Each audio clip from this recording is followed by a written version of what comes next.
at Palm Loft. Yeah. Yeah, her father's a good friend of mine. Without further ado, this is John Wullbrandt. Thank you. I want to thank each and every one of you for coming today. And my apologies, I'm not a very good public speaker, so please bear with me. I'm going to just kind of ramble through a lot of different subjects and try and fill out the hour with some colorful stories about my art and about my life and about my family. But first I want to thank Richard and Julie. If you have any questions, go speak with Julie or Richard. Make sure Richard shows you his paintings. You can only see a few of them here, but he has really a lot of them, and they're gorgeous, and they really tell the story of Santa Barbara in a lot of landscapes primarily. Really gorgeous colors. I had the good fortune of listening to Richard speak at a Palm Loft event about a year ago, I guess. He had a very large exhibition at Palm Loft, and his talk was really enlightening, and he spoke at length about the process of painting, and he has approached, or at least in his talk, it appears as though he had approached it in a very academic way. And maybe later, if we have enough time, he can talk more about his education, his career.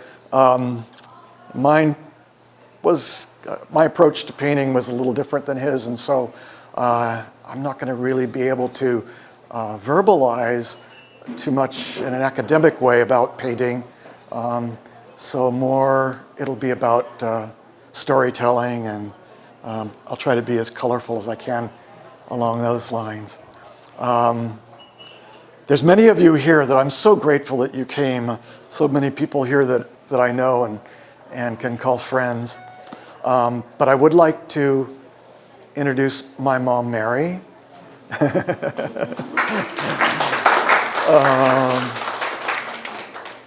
Some fun facts about my mom. Let's start there. So she was born and raised here in Santa Barbara, and went to Santa Barbara High. She was a cheerleader. She's remained a cheerleader for me, for my work, for my entire life, and I'm so grateful for that. It's fun that we're right here and I can look out and see the Arlington Theater, because stories are that her first job was she sold popcorn at the Arlington Theater. Is that correct? So, let's see. Well, as long as we're talking about family, my family seems to have always been really interested in history. And I'm not a history buff, but I am also really fascinated with history in general, but particularly my family's connection to history. And I think that this painting of St. Barbara is where we'll start making those connections. And the next person that I would like to introduce, we're really honored to have St. Barbara here today. Ann Peterson, would you stand up, please?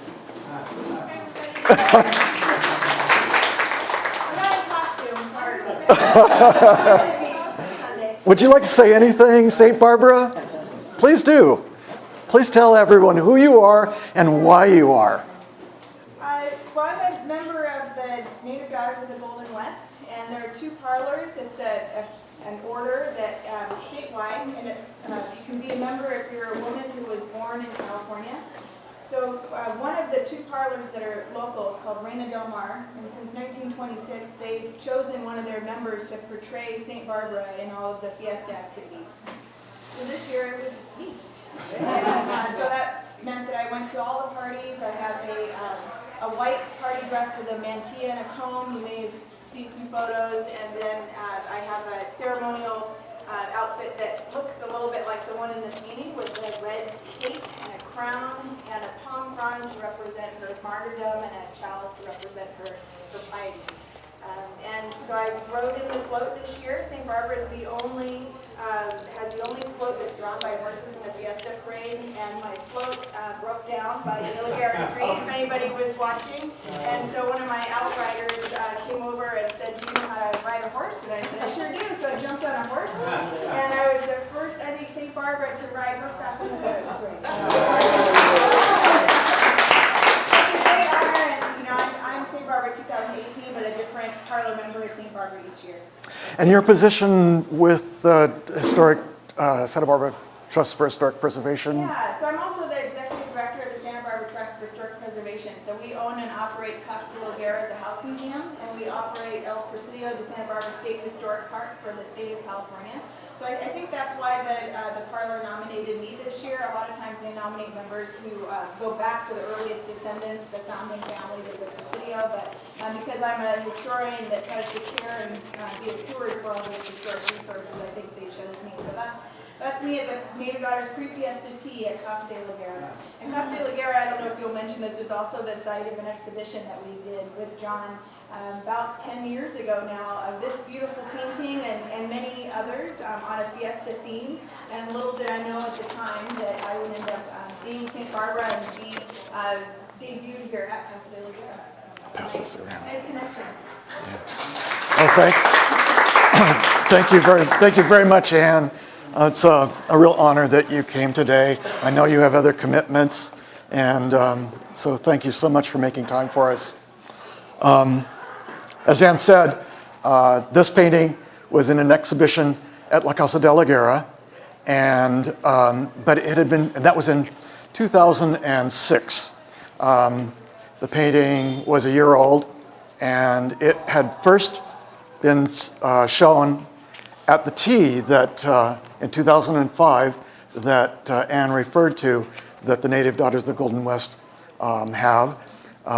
So it appeared as a backdrop for St. Barbara as she was crowned in 2005. In 2005, my brother was the El Presidente for Old Spanish Days, and a little bit of nepotism. He asked for me to paint his poster. So over here I brought my mom's copy of the Old Spanish Days Fiesta poster from 2005.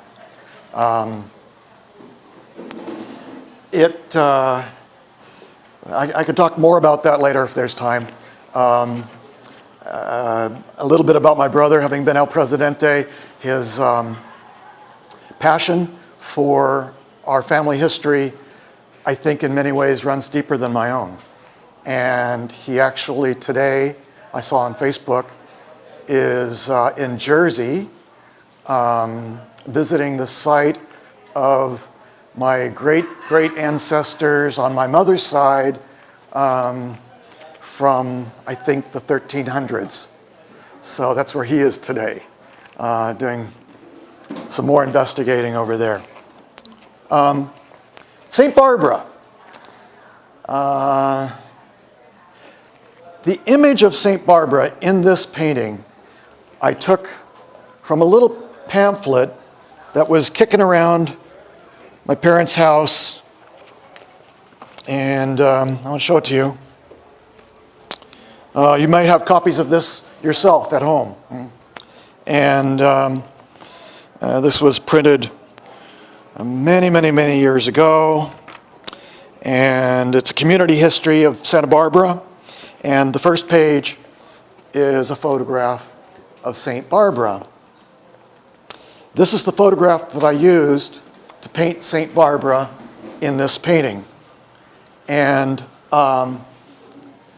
one kind of fun fact about that illustrates that I did use this particular image is that she's holding her palm branch in her right hand, and I've gone ahead and painted this to be more of a chalice, and that's in her left. But let me dig through my my things here. Come up with another photo. I'm gonna go ahead and send this around so you can see that.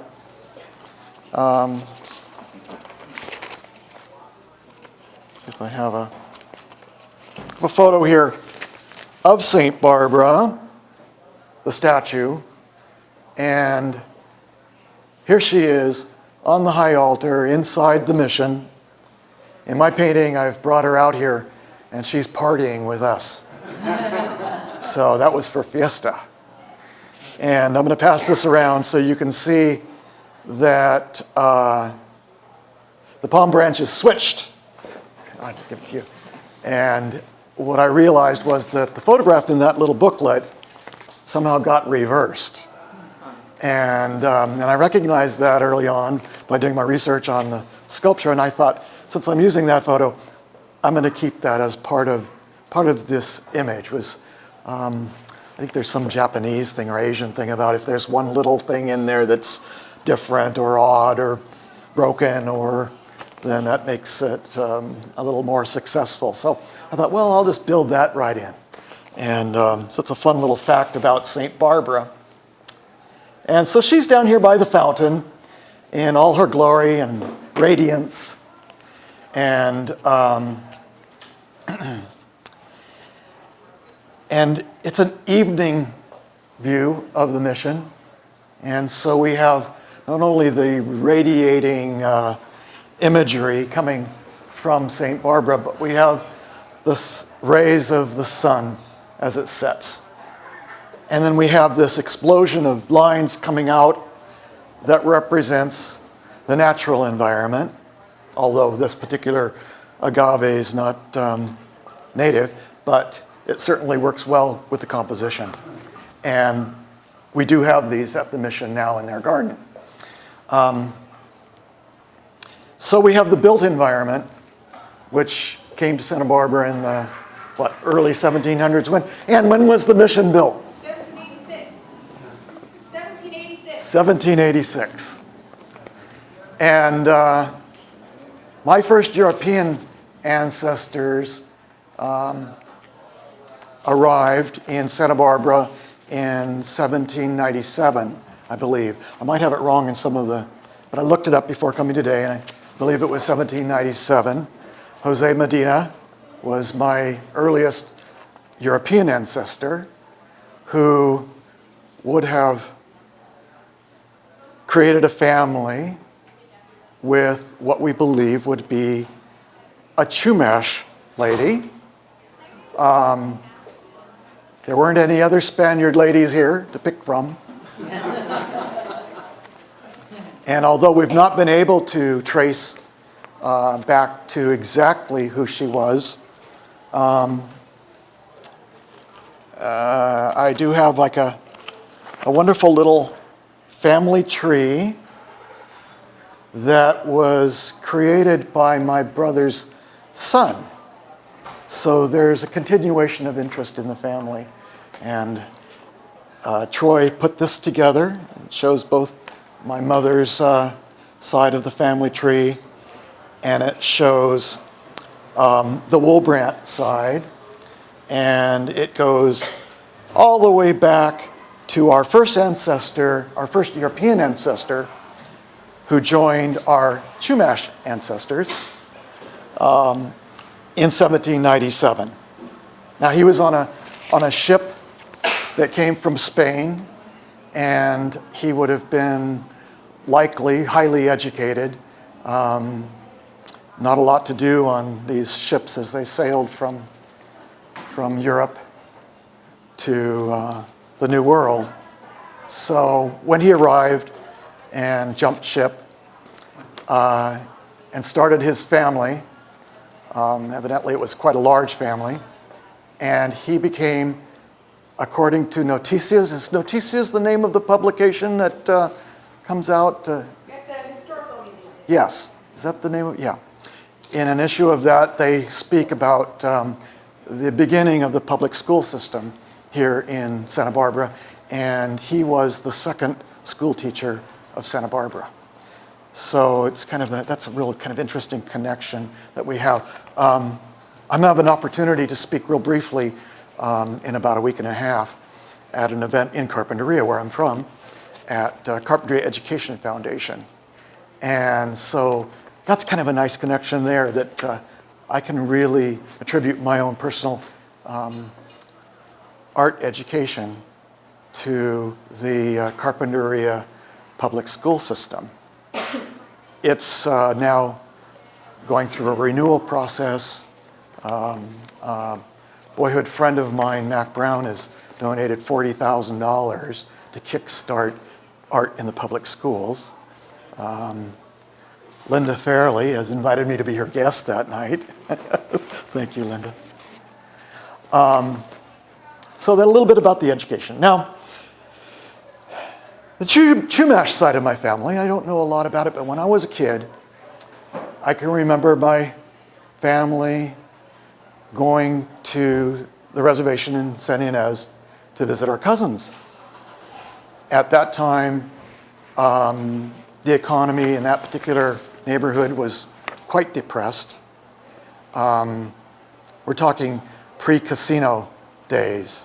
So it's a much different environment today than it was when I can remember going as a really young child to see my family members there on the reservation. My grandmother would tell me when she was a child, and she would go from Carpinteria to Santa Ynez on a buggy, horse-drawn buggy.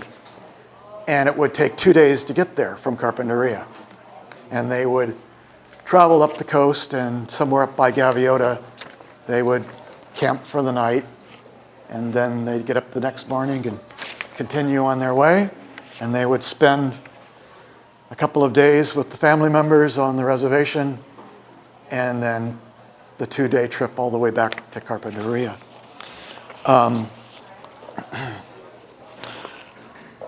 So there's this ethereal part. This is something in the painting that's probably the most unusual part of this painting. And the source for the imagery there, I borrowed from a writer and artist by the name of Campbell Grant. And Campbell Grant lived and worked in Carpinteria also. And let's see if I can find the specific image. And he wrote this book. It's one of the quintessential books on Chumash art that's found on the rocks and in caves. And this image here, you can see, is the one that I've borrowed. And now I have had the opportunity of working with Campbell Grant's images for other purposes. The Carpinteria Valley Historical Museum, for instance, displays work, and I was able to recreate some of Campbell Grant's paintings or records of the Chumash rock art for the museum many, many years ago when I was a teenager. And so throughout my life, I've felt a certain comfort with these images, knowing that these were the images that came from my family, from that part of my family, that somewhere way, way back in my ancestors, I sort of dream that possibly one of them was an artist, or more of them were artists. I don't know that, but I have a sense of that. So there's this mystery about, for the most part, about what these images are. Some of them are quite apparent. They look like salamanders or different animals, or they might look like the sun, or but in reading what Campbell Grant had to say, for the most part, a lot of it truly is a mystery as to what these images are, or how they were used, or how they were changed down through the hundreds, if not thousands of years that they might have been there. And so much of that is now lost. But the sense of mystery and intrigue, I think, is there. At least it's there for me. And so this particular image, according to Campbell Grant,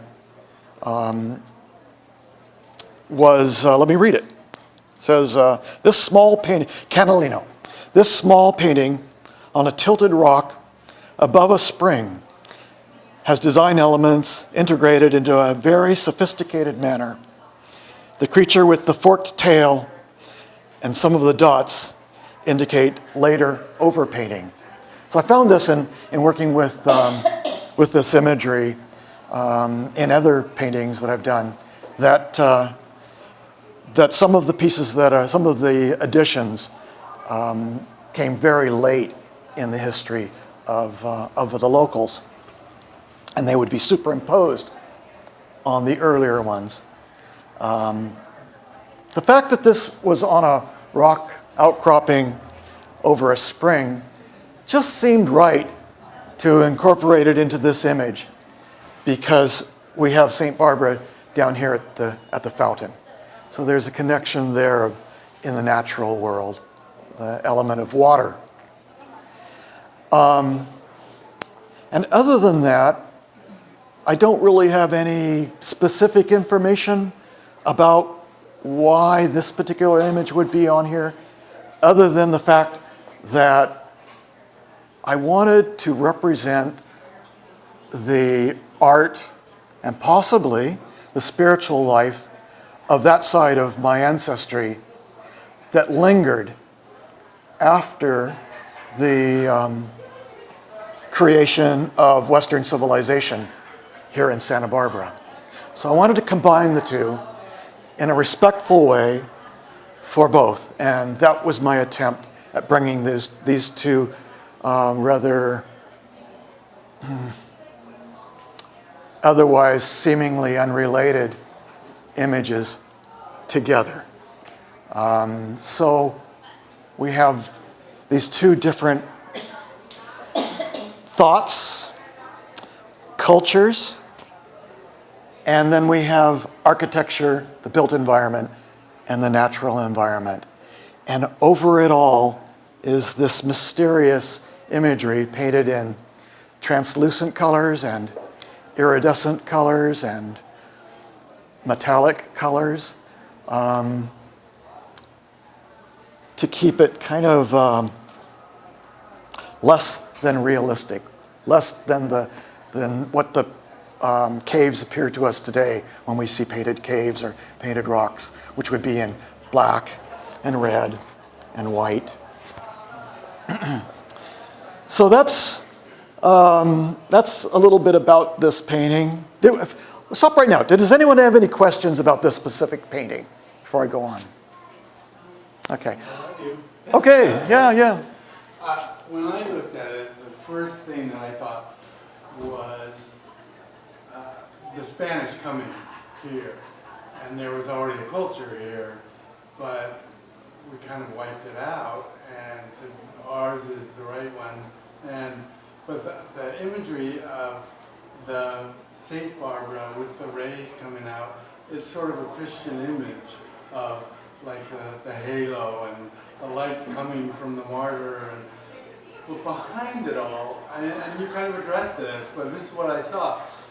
Behind it all, there's a different culture that's there in the shadows, sort of mysterious, but that's the real culture that's been here thousands of years, and then we've superimposed this Christian thing, you know.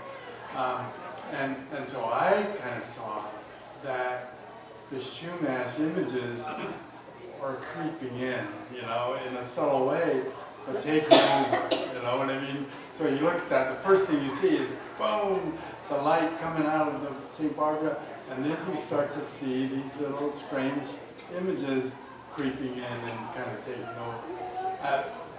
Just my point of view, you know, you kind of addressed that, but were you thinking sort of along those lines a little bit? Yeah, okay, yes. Yes. I stopped short of actually making a judgment about the culture. That was my judgment. Yeah, no, I think you're right on.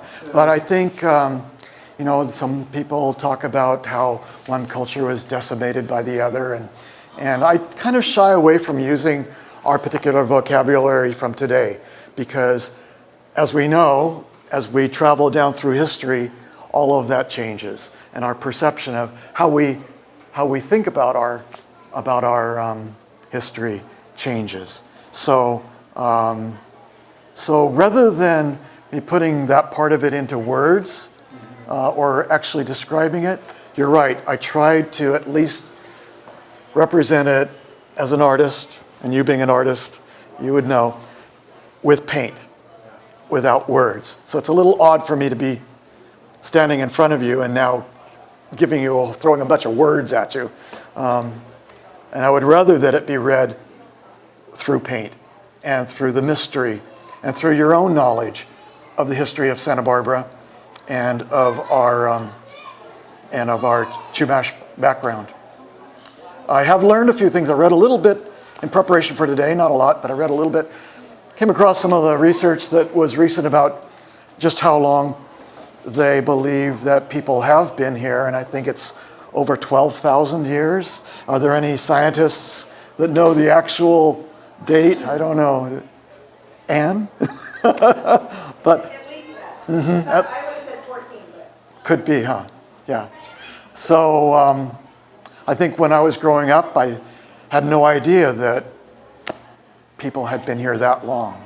And so that was kind of a new little thing. So who knows how far back art had been a part of the culture and whether any of it really has survived. I know they carbon date all of this stuff and try to decipher that, but it's hard to tell if any of the stuff that's from the real ancient times when there were still woolly mammoths or whatever running around in our neighborhood.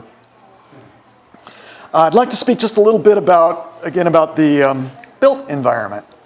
And again, I wanted to say just a tiny bit about my mother's side of the family. How am I doing on time?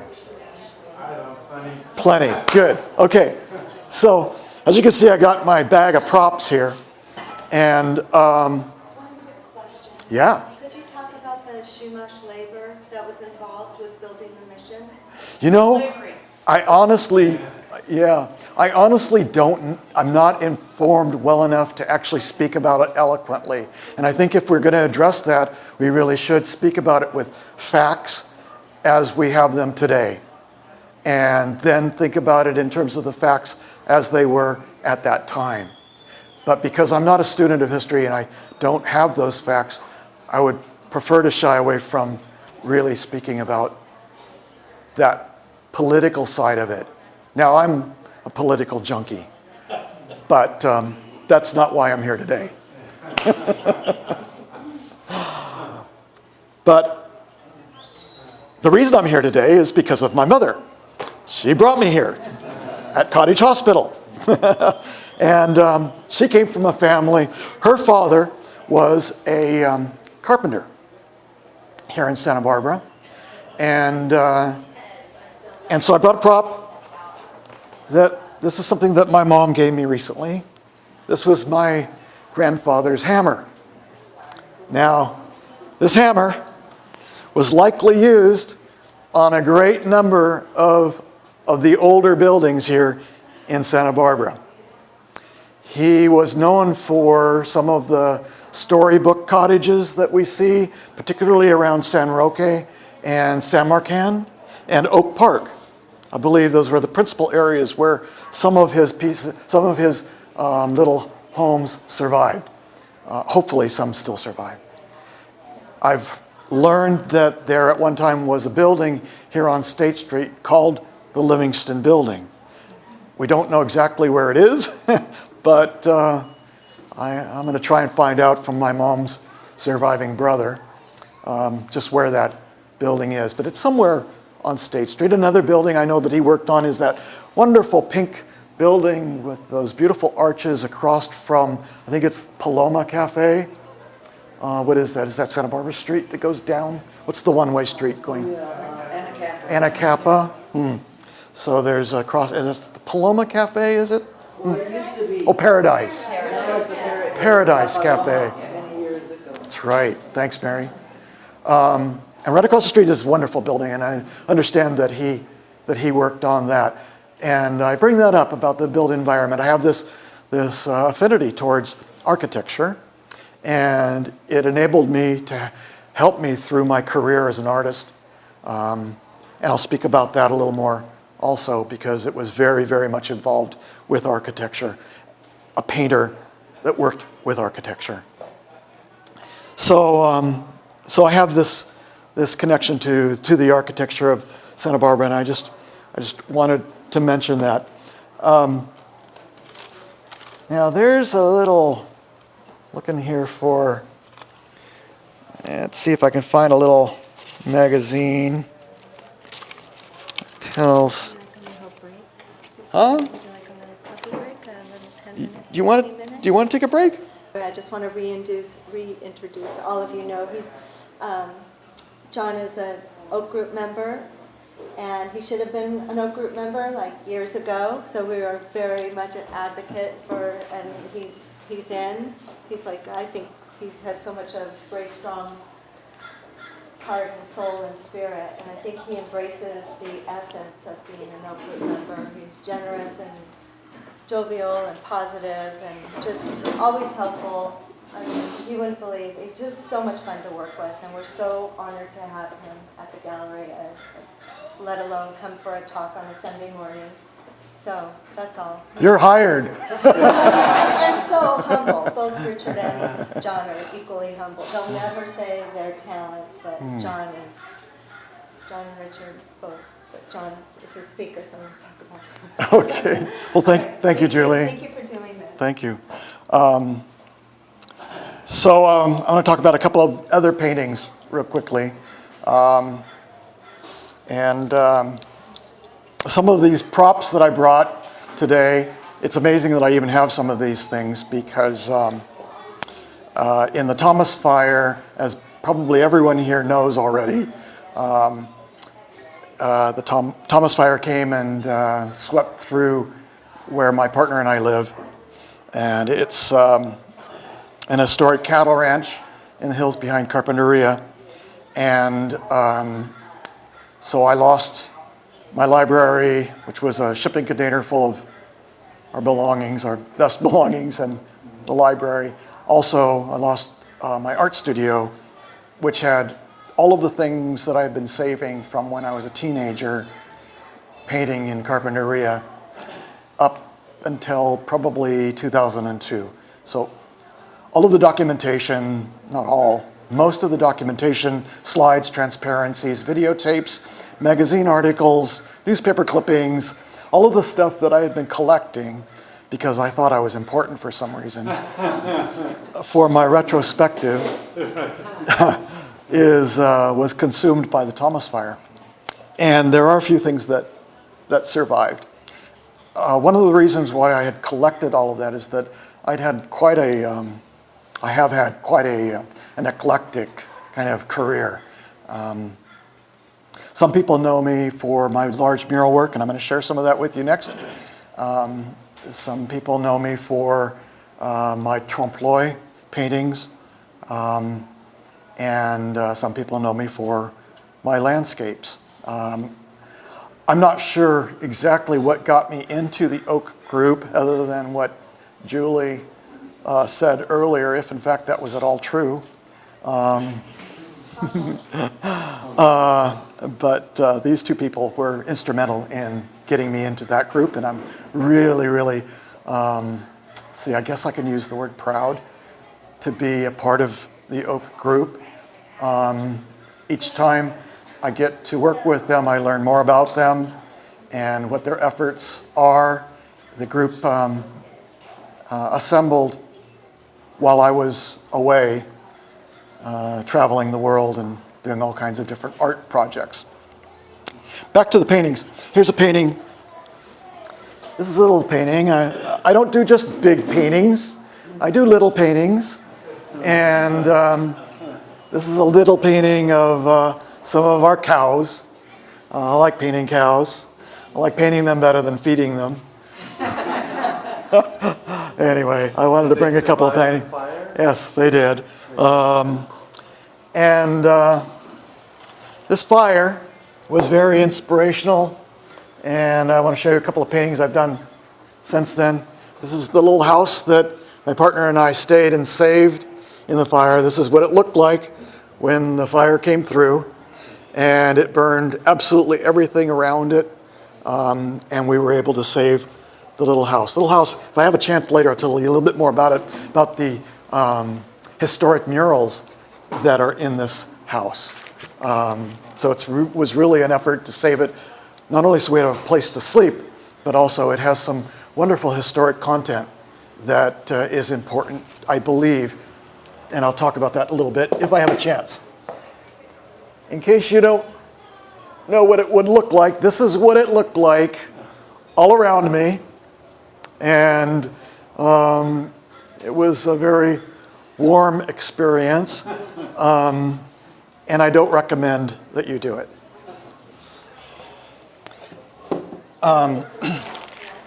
What's that? Those are for sale. Yeah. Yeah. Julie and Rick have offered, they're just getting going here, but they have a lot on their plate in the coming months. I know Rick's got a big show planned, right? When will that be? And in December, if you're not spending your money here buying a piece of his work, come on down to Palm Loft, because Arturo Teo, who we've not mentioned, another wonderful. Okay. And he is hosting a show for me at Palm Loft in December, while Rick's show is up here. So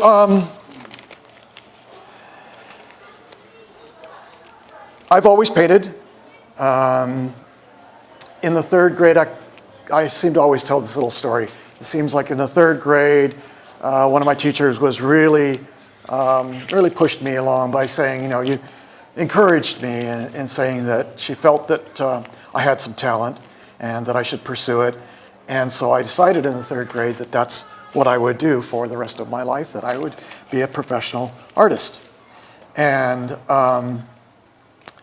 when I was 17, I think it was when I was 17, is when I won my first award. This is something that survived. It's a newspaper clipping. That's how I figured out that I was 17. Carpinteria boy wins historical art contest. And John Wullbrandt, budding local artist, is shown working on an early study of the Mission San Diego painting that won first place in a historical art contest recently. So I brought that painting. This is the painting that won that award when I was 17. How did it survive? And it's coincidentally a painting of a mission. This is in my mom's collection. That's how it survived. And this is the typed sheet of paper that accompanied the painting when I submitted it to the contest, and it says 1769 to 1969. So now you know how old I am. On California's bicentennial, we look back into our historic past and see the time of California's founding. In the year 1769, we see Franciscan fathers and soldiers of the Spanish crown forging into Alta California and establishing the first permanent settlement and the San Diego Mission. Here stands a mission whose facade has faced 200 years of California history. The dramatic era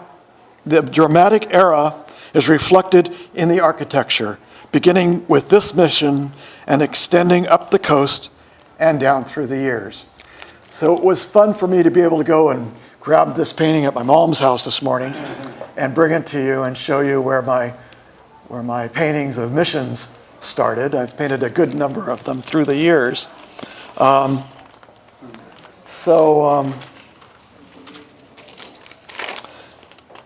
this is the award. This was in a little suitcase that made it through the fire. It was burned in the studio, but when I finally got it open and I found this survived. This is the first prize from the Native Daughters for that painting. It went on to the statewide competition, and this is the award that came from the Grand Parlor of the Native Daughters. I'm sorry that Ann Peters isn't still here. Unfortunately, I only won third place. However, I really am not big on competition. I've been invited many times to participate in selecting winning art or to be on juries, and I really shy away from that. I prefer not to do that. I believe that all art that's created is an individual work of art and needs to be seen that way and not judged over another piece. It makes it almost impossible for everyone else in the art community to do what they do today, but that's just my particular approach. So I've really stayed away from submitting my own work to competition through the years, so I don't have a list of awards and accomplishments in that realm. You know, that's actually becoming kind of a worldwide thing. You know, the California Art Club has always had the gold medal exhibition where they would award a gold medal to the #1 painting, and it was a competition, you know, to win. And they dropped the whole competition. Now everybody in the show gets a gold medal. Nice. Yeah. Yeah, I may have to start entering then. Yeah. So I'd like to read something from The Grapevine. This is the newsletter that's put out by the Carpenter Valley Historical Society. One thing about the Carpenter Valley Historical Society, which my family was part of getting it up and running, they were gifted a very large landscape a few years ago that's now in their permanent collection. And it's a painting that I did that was a companion piece to this painting. So they don't have it on display right now. It's too large, it's 5 feet by 10 feet. So at some point they'll have it up, and I would invite you to go and see it at the museum. It's actually a painting of the ranch where I live, and it has my uncle and great uncle in the corral roping. So it tells a little more about my family history. But I'd like to read this article, or at least a portion of this article. Now, this was written by Roxy Grant Lapidus. So it was Roxy's father, Campbell Grant, who wrote the book that I was showing you earlier, where I borrowed the rock art imagery from. 99 years in Carpinteria, Claudia Graham Wullbrandt's story. With the passing of, this is somewhat like an obituary, but with the passing of Claudia Wullbrandt on September 25th, 2002, Carpinteria has lost a colorful and outspoken link to the early days of this region. Born in Carpinteria October 17th, 1903, she was the great-granddaughter of Joaquin Ortiz and Ana Maria Medina. Now, Ana Maria Medina would be the daughter of Jose Medina, who we spoke about earlier. So she would have been the first in our family in recorded history. So we don't know about the Chumash, but in recorded history, she would have been the first to have been born here in Santa Barbara. Ana Maria Medina, native Santa Barbarans, whose families were well established in the area by the 1820s.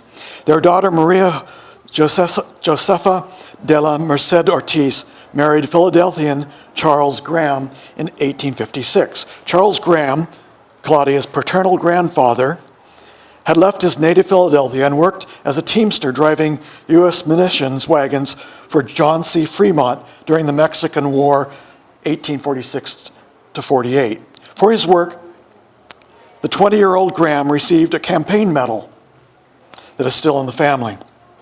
After the Mexican War, Charles Graham moved on to Arizona. He eventually came to Santa Barbara. He was 30 with his bride, Josefina. He was 30 and his bride, Josefina, was 20 when they were married here. The entry in the marriage register reads, Charles Graham, Anglican Protestant, to Maria Josefa de la Merced Ortiz, March 18th, 1856, Catholic. And then it goes on and describes who the witnesses were. And it's not clear how many children the couple had. And then it goes on to tell the sad story how all of them died except one. So the family dwindled way down at that point. And so it's amazing that I have this history to make an account of. So let's say the young mother, Josefina Graham, died less than a month after her last child, other than John Russell Graham. I'm John Russell Wullbrandt. Leaving an 8-year-old son, John Russell Graham, who would grow up to become Claudia's father. So that'd be my great-grandfather. After his mother's death, Russ Graham lived with a Miss Abady, who took in foster children. They lived in an adobe near De La Guerra Plaza.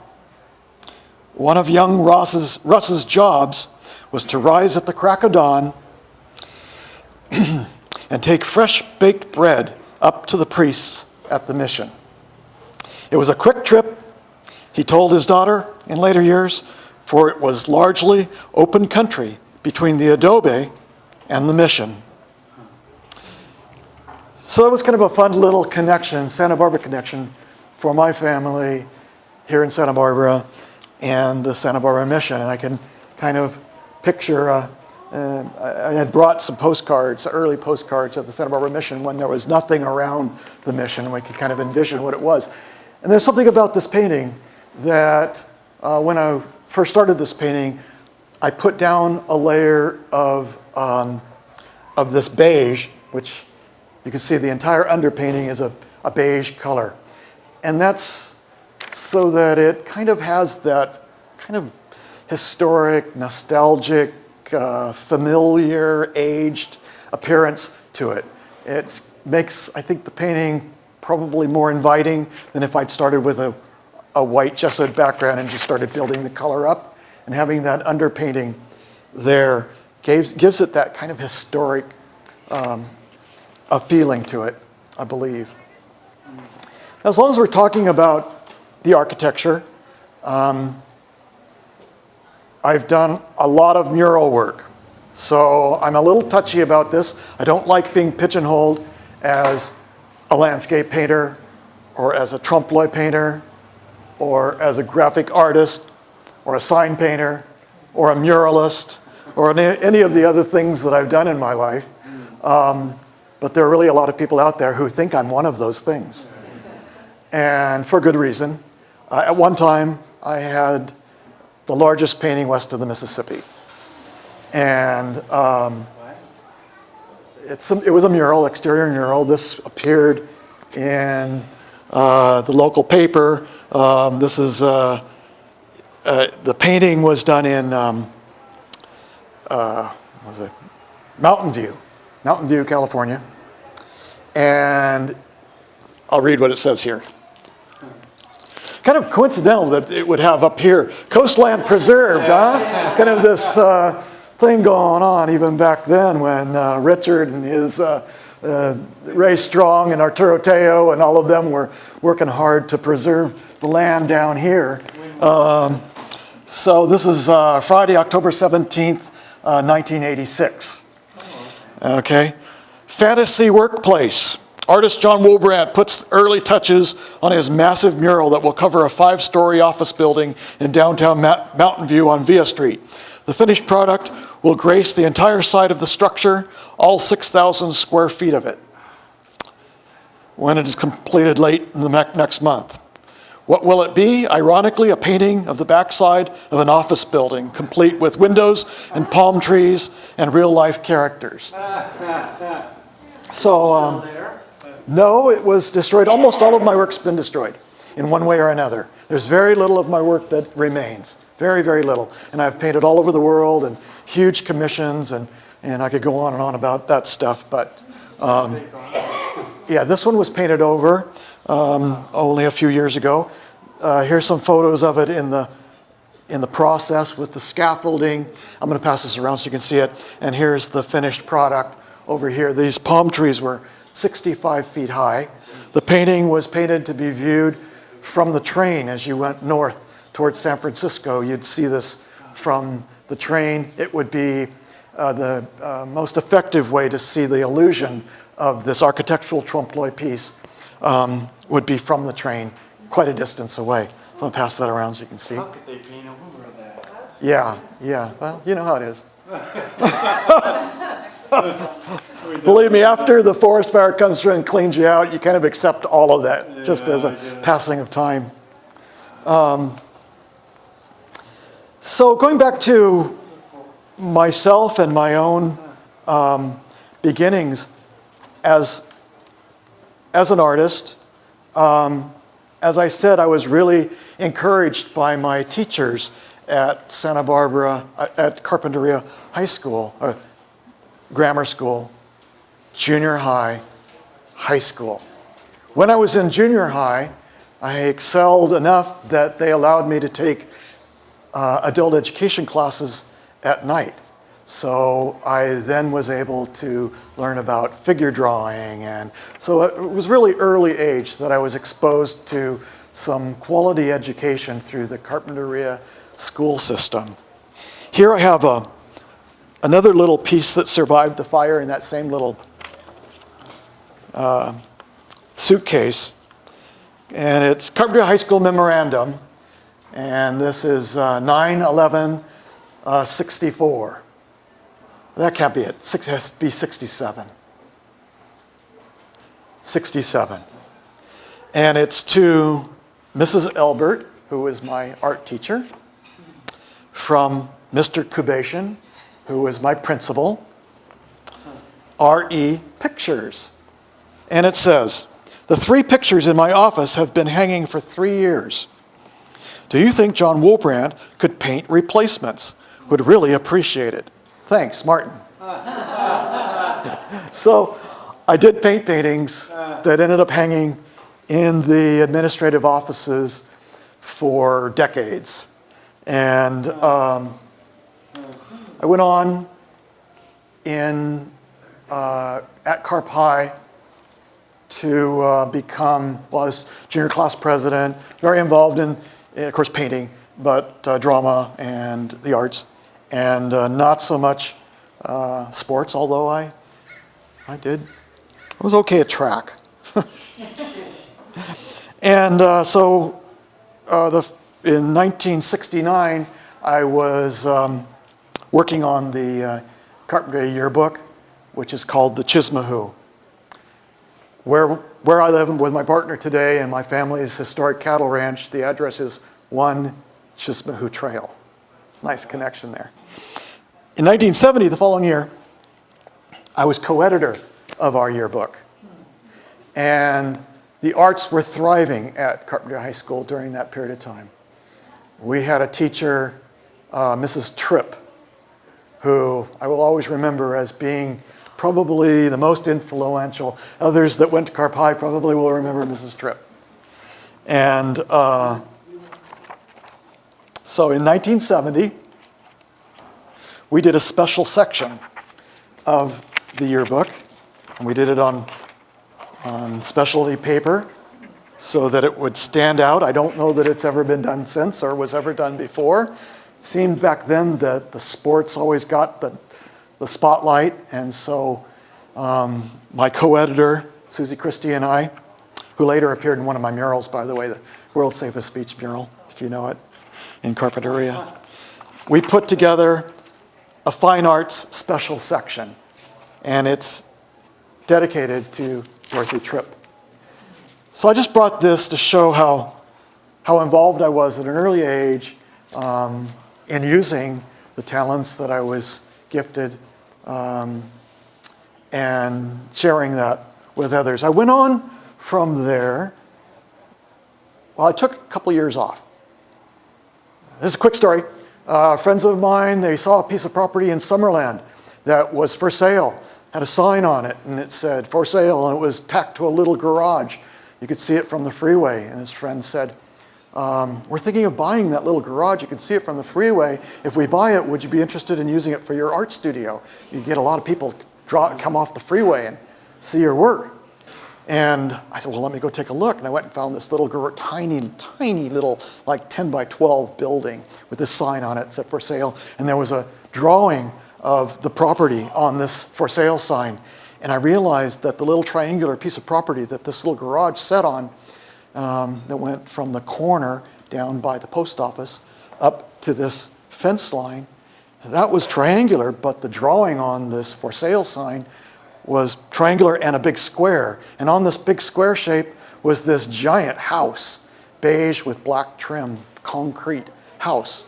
I went back to my friends, I said, it's not the little garage that's for sale, it's the house that's for sale. And they went and found out about it, found out how cheap it was, and bought it. And I moved in. And then they said, well, now you have to help us figure out a way to lease this, get a return on our investment here. They let me live in this house. I was the last person to live in this house. And so they said, we need to call attention to this. And so they asked me to do a painting of the house, do a painting of what I thought the house should look like in order to attract attention. And so was born the Big Yellow House, if you know the Big Yellow House in Summerland. So after living in the Big Yellow House, I moved into the water tower behind the Big Yellow House, and I had a little studio in this little 3-story, 10-foot by 10-foot water tower. I had bedroom, bathroom, and kitchen. Yeah, Mary. Did you see the ghosts there? That's a whole nother story, and I have props. Not there today, but yeah, I have props. The short answer to your question is it was rigged, and I have props to prove it. The ghosts. Well, maybe some were real, but they enhanced it with some items, and I have one. So, Big Yellow House, closer to Santa Barbara. I was able to ride my bicycle to City College, and so I started attending school again. And I took all of the art history that was available at Santa Barbara City College. I took creative writing. I took drawing with Ken Knack, if you know Brad Knack now. And I took painting with Bob Frame. And so now we're talking, what year was this? Spring of 1974. And this is Santa Barbara City College, the booklet that they put out each spring with poetry and art. And so right here, let's see, where is it? Who gets the front page? John Wullbrandt. So I'm kind of an egomaniac. What Julie said earlier, I'm now completely destroying about this huge ego that I have. You know, that gives me an opportunity, though, to say something, and I say this to a lot of the young artists that I meet, and that is that an element, a really crucial element in being an artist is having confidence. Being self-confident is such an important ingredient. It doesn't require your involvement with other people. It doesn't mean, it has very little to do with the nice things people say about your work or the people who buy your work. It has a lot to say about your compulsion. And I say this to young people when they show an interest in art. Be confident. Do what it is that you want to do. So clearly I had plenty of confidence. But I had several pieces in here, written pieces with illustrations, but I'm going to flip to the color plates because we also have some paintings of mine. So this is a painting I did down here that year at the Santa Barbara Harbor. And I believe that this piece made it into Ken Knack or Bob Frame's collection. I can't remember which. But it was really nice that my teachers actually collected my work. And another smaller painting there. So that's really the end of my academic background. From there, I took off and moved to San Francisco. And in San Francisco, I had the good fortune of being quite successful. I tried to get into an art gallery. And I picked the one that I really wanted. It was called the John Pence Gallery, downtown San Francisco. Some of you might even know of it. It was the gallery to be in, and I really had, lofty goals. And John Pence came to my studio and saw this huge collection of body of work that I had assembled. And at the end of that meeting, he said something to me along the lines, and I probably shouldn't say this, but I will. He said, well, you should contact me when you have something worth showing. I was devastated. I, to this day, am very cautious about going and asking any gallery to show my work because I don't handle rejection very well. But John, if you have all our self-confidence, you should have seen that as encouraging. He saw something in you. That's right. Yes, well, he didn't see that I had some great work. So I went and I rented a storefront on Gary Boulevard, and I went to PIP, and I printed up a bunch of flyers, and I invited all of my friends. I put clamp-on lights. I painted the walls white. I put my name on the window, and I had an opening, and I sold out. I was then picked up by an interior designer who had just completed doing the Compass Rose at the St. Francis. And I worked with her for many, many years, and we ended up doing some fantastic projects together, starting with the corner of Grant and Maiden Lane, a jewelry store called Colette's, where I did a painted ceiling for the first time, grueling. Since then, I've done many, many, many painted ceilings all over, but that was the first, and it was quite celebrated. It was in the news and magazines and so on. I then was invited by the city of San Francisco to do a large piece for the Mayor's Office of Community Development. It was an architectural trompe-l'oeil piece. It was the phoenix rising from the rubble, which is the symbol of the city of San Francisco, city and county of San Francisco. Little did I know that eventually I would actually live through that experience. But it was an architectural trompe-l'oeil painting of a building rising from the rubble of other buildings. It was a block and a half from City Hall, paid for by Diane Feinstein and the Mayor's Office of Community Development. So I went on to do many, many luxury resorts and trophy properties. Yes, Marna. What about your beautiful, beautiful painting of Lanai? Okay, I'll stop and talk about Lanai. After all of these other projects that I took on, Toronto, New Orleans, you were speaking of these different places across the country, I was invited to be the artist in residence for the island of Lanai. And people talk about their heart in San Francisco. My heart was in Lanai for a very long time. I lived on the island and loved it in every way. And I was the founding art director for the island of Lanai. And I had the good fortune of painting, at one time, most of the art on the island. And most of the rest of the art was from my students, from the Lanai Art Center. I'm assuming you're referring to the chinoiserie, the wedding murals. Okay, this is among the many that I did. There's a collection of large murals that were celebrated.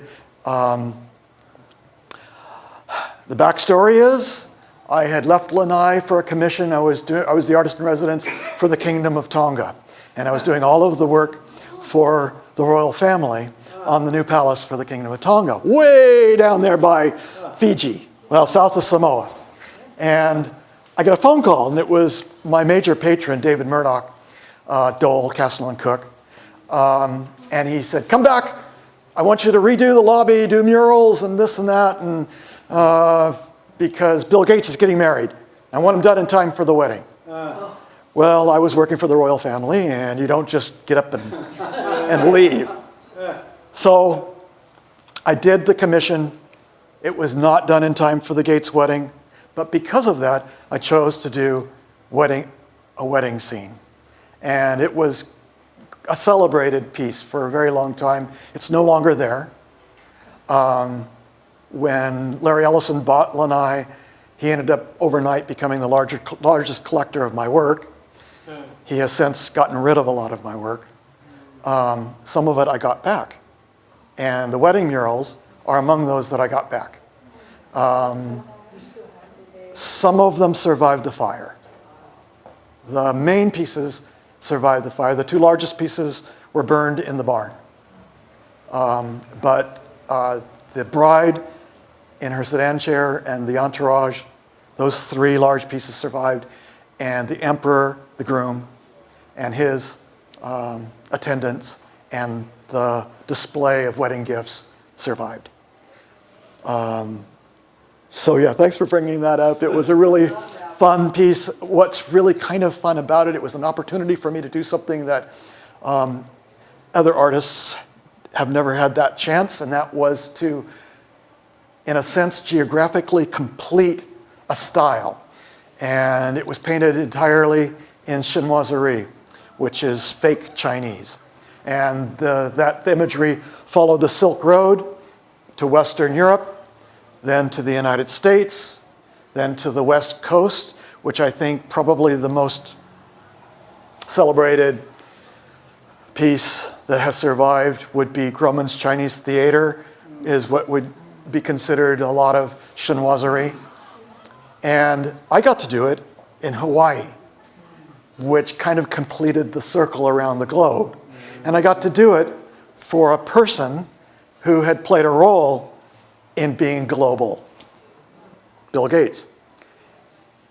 There are hundreds and hundreds of monograms throughout these murals of everyone that I encountered during the time that I did these paintings. Everyone I met, I would put their monograms in. Bill Gates are this big. And they're backwards, so you don't see them right away. And so that was a really fun commission to do. I did it for a gentleman by the name of David Murdoch. Definitely need to mention him. He was a major patron of mine for over 17 years, did all of his homes, his estates, and his trophy hotels around the country. And he eventually bought Dole Foods. So all of the art at Dole World headquarters is mine. There are towering murals in the lobby. There are quite a few pieces on each floor of Dole World headquarters. Across the street, he built Four Seasons Westlake Village. I have 40 pieces in that. Most of them, all of them, are at least this size, and many of them are several times larger than this. The grand staircase is 78 feet across, and it's a portrait of Murdoch on his high horse, on his Arabian. And he's on one side with his dogs going towards his property. And I've painted myself in as Waldo. And where's Waldo? Plein air painting over here. So if you're ever at Westlake Village, go to the Four Seasons and check that one out. A fun thing about that painting, another first that I don't know of anyone who has done it before, but it's a diptych. So there's this huge painting in the stairwell, the 78 feet across, an ellipse. You go down the stairs and you go into the restaurant below, and the back side of that same wall, only an 8-foot high section of it, but the whole curved, what was concave upstairs is now convex downstairs, and I have the reverse scene looking back. So the big view is looking towards his estate. You go down and you go in and you're looking back from where you came, and you're at his estate in his gardens with him in a buggy. So yeah, that's a fun. There's also a really fun piece in that building on the way to the spa, and it's an Orchid House, and you walk through it, and it's maybe, I don't know, 15 feet across or more, and because that's one of the things that he did is he collected orchids, and he has a huge palace full of orchids he's collected all over the world, big marble and glass palace, and so this is a little mini version of that I've painted that you walk through to get to the spa. How are we doing on time? Because I wanted to leave a little time for questions. What time is it? I don't want to keep you guys here all the 12:30. We're way past. Any quick questions? I want to thank you all for coming. It's really been a delight to speak to you all today and to have so many of dear friends that some I haven't seen in a while and some new friends that come to everything now.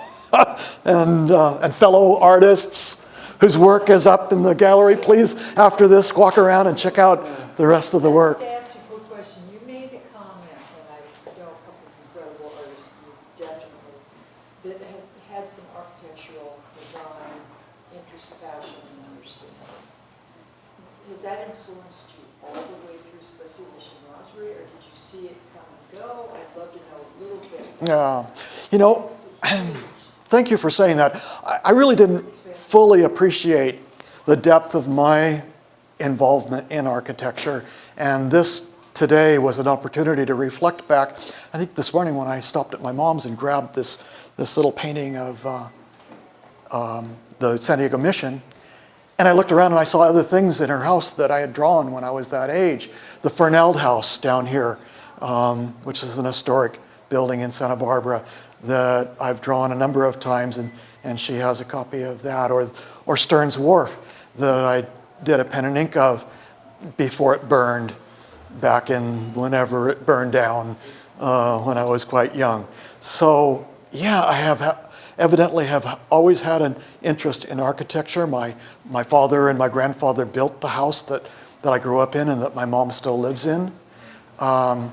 When I moved to San Francisco, I was fascinated by the Victorians there after having drawn the ones here in Santa Barbara. I have drawings I did of the Arlington Theater, pen and ink drawings that I did of the Arlington Theater from back then. So yeah, I have had a love affair with architecture. Interesting that so much of your art is on architecture, Not which I love. Well, I mean, I've kind of emphasized that today because we're discussing the mission, but again, I don't really want to be pigeonholed. I've probably done many more landscapes than architecture, or many more still lifes than architecture.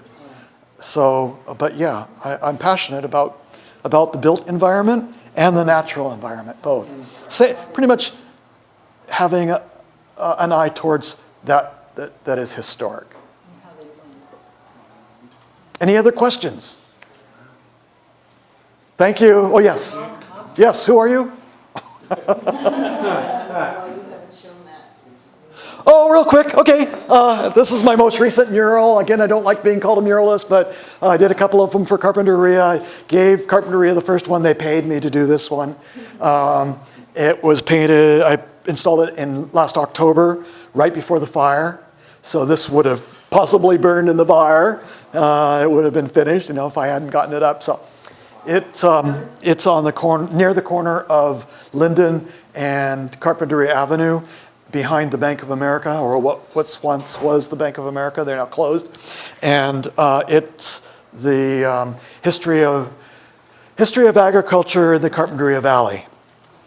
Something that I'm really familiar with, and my family was a part of. And so it starts with a tractor, which the FFA in Carpinteria is all about tractors. And then it starts with the earliest crops in Carpinteria, which will be walnuts, followed by lemons and lima beans, and then avocados, and you all know about the avocado festival that comes up in October, and eventually the flowers. And the scene of the Carpinteria Valley with Santa Barbara in the distance, I was able to create by going on Google Earth and taking many, many photos of the Carpinteria Valley and then combining them together and drawing them out and then painting them into the landscape. That's what this... There It's 40 feet by 12 feet. Small, really. These are a couple of other paintings real quick that, Julie and Richard have shown for me here in the gallery. And this was in their inaugural show last month already. And so I have a chance to share these with you. Both of these paintings are of the same subject. This is the county line, Ventura, Santa Barbara County line. And it's a place that I visited frequently when I was a child. My father and my grandfather would service, they were plumbers, and they would service the homes on Rincon Point. And so I know this territory real well. And being the county line, Rincon Creek, which comes out at Rincon Point, is the county line, winds its way up into the mountains.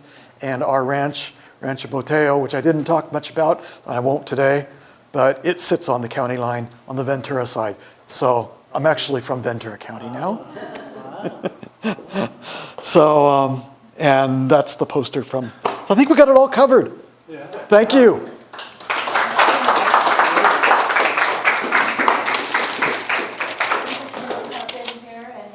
Books, book sales. We want to thank John again for coming all the way. He showed us a view when he came down this is the Viva Santa Barbara exhibit, and John came down to deliver paintings and to help out and to show up for First Thursday Viva Santa Barbara. He texted me a little photo when he wrote home, and the view from Santa Barbara looked like a little speck. So he lives way up in the hills, and we thank him for coming down for this always. Oh, thank you. I'm so glad to have you.